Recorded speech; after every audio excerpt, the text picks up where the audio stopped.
In this video, we're going to discuss Environnet Connect's reporting functionality. Environnet Connect allows a user to generate a device lifecycle management report on an ad hoc basis. From the home screen, go ahead and select Reports. The first thing that you're going to want to do is you're going to want to set the report scope. As an MSP, you can set a high-level report for all the devices that you're monitoring, or you can set it based on the individual customer. You can also set it based on the group, the devices, and the sites.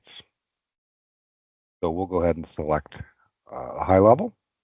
From here, you'll want to select the fields that you see in the report, and you can click on the widget icon below.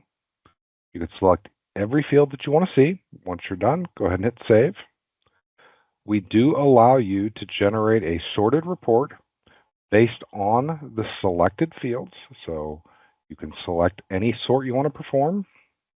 And we also allow you to add filters into the report. So go ahead, if you need to put any filters, you can click Add Filter.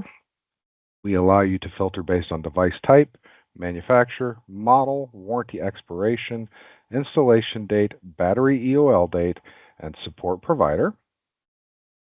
Once you're ready, go ahead and select Export to CSV, and it will export your report to a CSV.